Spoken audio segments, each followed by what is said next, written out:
Welcome to the International Folk Art Market's Mentor to Market program of videos and handouts with useful information to help first-time artists prepare for the folk art market in Santa Fe and answer frequently asked questions to help artists feel more confident and informed as they arrive and participate in their first market. In this video, we will discuss booth display.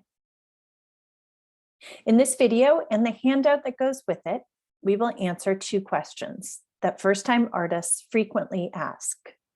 One, what does a booth at the Santa Fe market look like?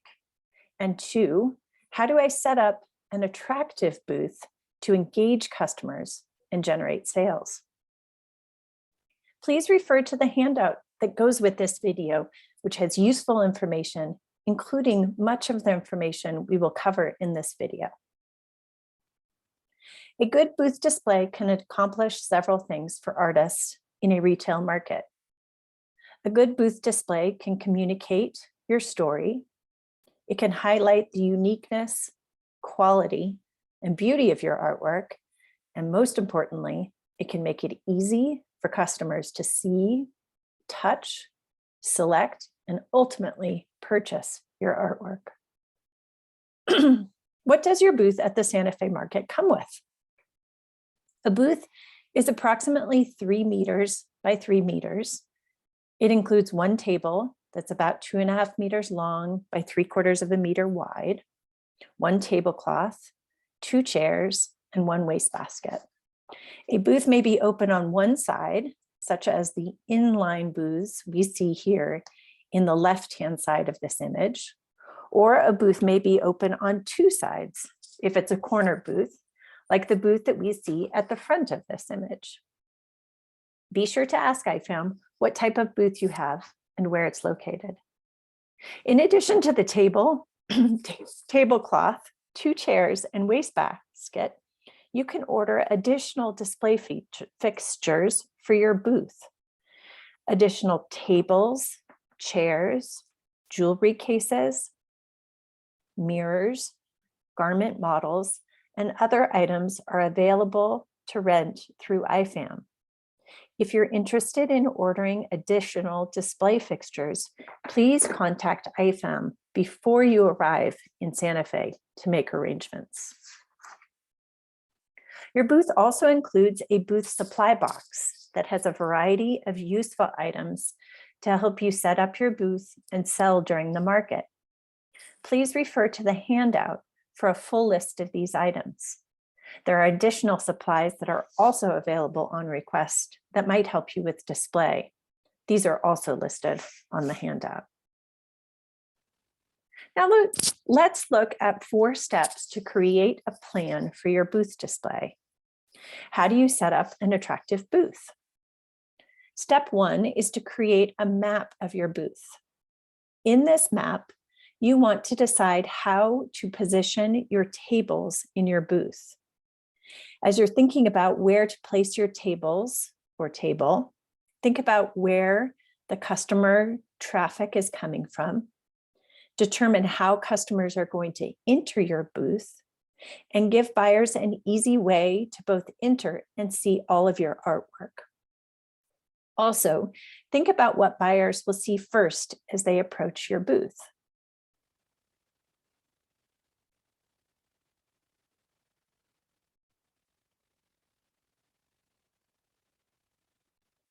Here's an example of tables positioned to give buyers an easy way to enter the booth and walk around to see all the different beautiful textiles that this artist offers. Here's another example of a ceramics artist that created an island by placing a table in the middle of their booth. This made a distinct path so buyers could walk through the booth and see the full range of ceramics available. Here's another example of how an artist placed a table in the middle of the booth to create a walkway so that customers could walk the full perimeter of the booth and see all of the textiles hanging from the walls. The second step in creating a plan for your booth display is to identify your statement pieces.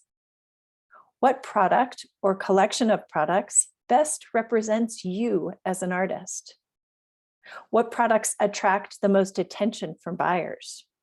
Or consider the artwork that you love most and that best represents you as an artist. Now think about where to place these statement pieces in your booth so that they will attract the most attention. Feature products with good visual impact. Here's an artist who chose a large wall hanging as their statement piece. This piece created an excellent backdrop to showcase their artwork and created a story through the motifs and designs it represents.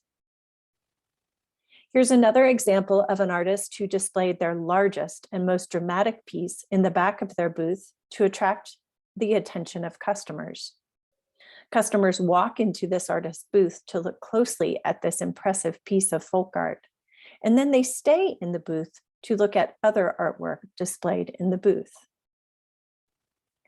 Keep in mind that buyers are going to see the middle back of your booth first. That's the location in your booth where you can put your statement piece to get the most attention. Also keep in mind that the line of sight of a buyer is from the waist to the top of your head. Don't put important products down low or on the ground in your booth because buyers will have a very difficult time seeing them. Think also how to draw people into your booth.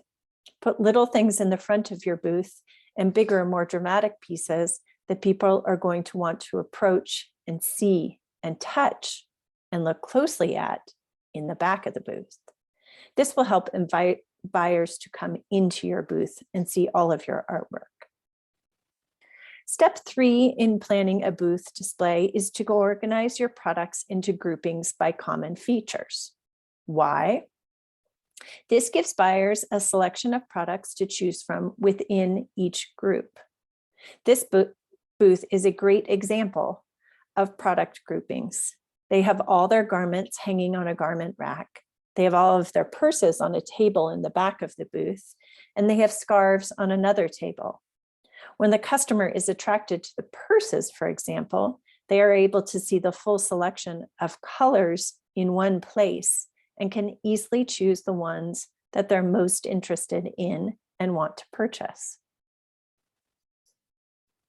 You can organize product groupings by function, like we see here in this display of jewelry. You might organize product groupings by color, as we see here in this booth of glass beads.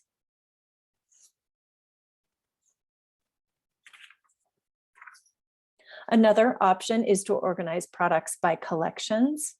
Here we visit this familiar booth. You can see sculptures, coconut bowls, larger footed bowls, and decorative objects are displayed as distinct product groupings. It is organized and simple for a customer to see all the choices they have. You can also organize your artwork by size and height. Here's an example of an artist booth with baskets. They grouped all of the large baskets together so people can see what their choices are in those large baskets. Then they grouped all the small ones together, all the tall ones together, etc. The next step in a booth display is to put it all together and set up your booth. We recommend starting with the back wall. This is the part of the booth that will attract the customer's attention first. Create a statement about you and your products through a combination of products or signs on the back wall. Use the back wall to tell your story. Here's an example of a Tuareg jeweler who used a poster on the back of his wall to give a sense of the place where he's from and the tradition that jewelry holds in his region. Here's a few tips. Create a variety of heights in your display. Use products of different heights to create variety. or use shelves or props to create a variety of heights in your display and allow all your products to be seen. You can create your own shelves, as we see this artist doing here, by using pieces of wood and bricks to create different heights with simple shelves. You can also use store-bought shelves, as we see here in this artist's booth. Or again, another example of shelves to create a cohesive display of products, particularly smaller products like these. This offers a variety of heights and gets more product within the eyesight of a buyer. This is especially effective for small pieces of artwork. You can also use risers, as we see here in this example. This artist covered some of their shipping boxes with a cloth in order to create different heights within their booth and make it possible to see more products. You can also stack products in neat piles to create a variety of heights within your booth.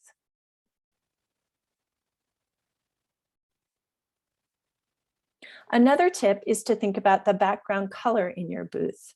Is there enough contrast between your product and the background that it's hanging on or laying on for the products to be noticeable? Look at how lovely this silver jewelry looks on a black background. Here's another example of how these products are more visible on the bright red of the tables and on the nice neutral green on the wall. As a final step, take a step back and look at your booth. Ask yourself these questions. Does the booth look tidy? Does the display look full? Could you put out more products? Where are your promotional materials? Are they easy for the buyers to access in order to learn more about your story and take information so that they can come back and visit you again throughout the market? Will customers want to try on products? And if so, do you have a mirror in your booth?